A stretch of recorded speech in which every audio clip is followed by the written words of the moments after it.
So what's the fix? You must have an idea about what the fix might be, or what the players are. What the fighters are looking for. Ariel?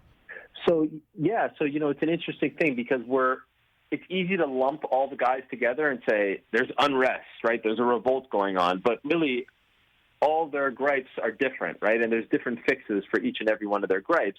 Now, I will also say that historically, when fighters have spoken up about being unhappy, because this isn't a new thing, famously it really started in 2007 when Randy Couture wanted to fight a guy named Fyodor Emelianenko, and he actually teamed up with Mark Cuban to try and make this happen, but the UFC had a contract with him.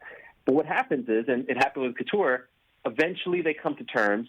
That fighter is relatively happy. He stays quiet, and the issue goes away. I'm wondering, does someone break through here? Does someone actually say, you know what, enough is enough. It's not just about making me happy. It's about helping everyone else that's coming up.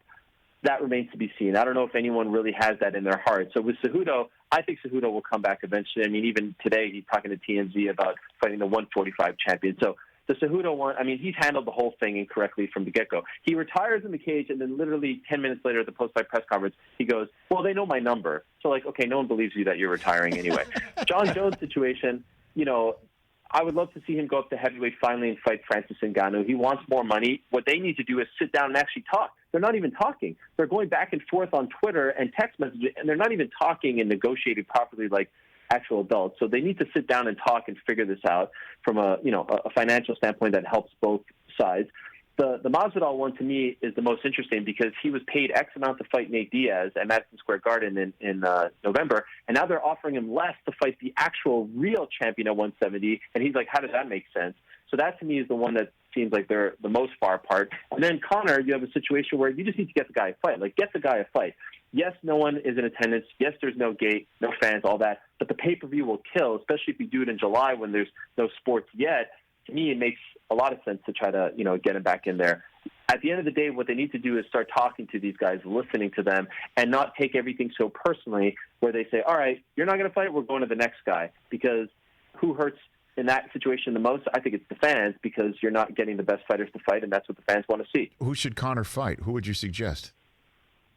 Well, I would love to see him fight Justin Gaethje, and they're saying Gaethje is going to fight Khabib Nurmagomedov, who's the champion at 155. And that's a great fight, but Khabib's only ready in September.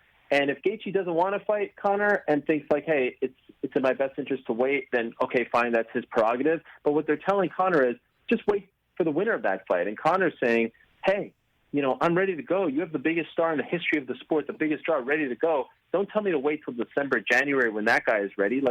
Figure something out. So, all right, if it's not Gaethje, put him off to the side.